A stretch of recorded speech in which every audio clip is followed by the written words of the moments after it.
இந்தியால மிக முக்கியமான சீரியல் கில்லரா ராஜ்குலந்தர் இருந்திருக்கான், இப்பவும் இருக்கான். 2000ல ஒரு கார்ல ஜேர்னலிஸ்ட் அவருடைய டிரைவர் போயிட்டு இருக்காங்க. அவங்கள ஃபாலோ பண்ணி நைட் டைம்ல கிட்னாப் பண்ணி அவங்க கிட்ட இருக்கிற பொருளெல்லாம் எடுத்துட்டு அவங்கள கொலை பண்ணி அவங்க உடம்ப சதைச்சு தூக்கி போட்டுறான் காட்டுல விட்டுட்டு அவன் வேலையை பார்த்துட்டு எதுவுமே நடக்காத மாதிரி போறான். பட் சொந்தக்காரங்க, மீடியா, போலீஸ் இவங்க எல்லாருமே இவன் தான் கொலை பண்ணியிருக்கான்ட்டு ஒரு விஷயத்த கண்டுபிடிக்கிறாங்க. அவன் வீட்டுக்கிட்ட மனுஷனுடைய மண்டவோடு, மனுஷனுடைய எலும்பு கூடி இது எல்லாமே இருந்திருக்கு.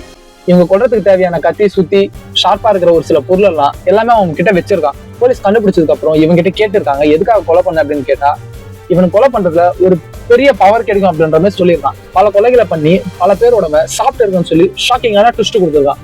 மனுஷனுடைய உடம்ப ஒருத்தன் சாப்பிட்டான்னு சொல்றப்ப ஒரு மாதிரியா இருக்கு, அருவருப்பா இருக்கு. பட் அதை ஒருத்தன் ருசிச்சு சாப்பிட்டு ரசிச்சிருக்கான். இவன் என்ன பண்ணலாம்? இப்போ இந்த சீரியல் கில்லர் ஜெயில களி சாப்பிட்றான். படத்துல பாக்குற சீரியல் கில்லரை விட ரியல் லைஃப்ல நம்ம கூடிய ரொம்ப மோசமான கொடூரமான சீரியல் கில்லர் சுத்திட்டு இருக்கானுங்க. பல பேர் பல விதமா கிளம்பி வர்றாங்க. பத்திரமா இருங்க, ஜாகிரதையா இருங்க.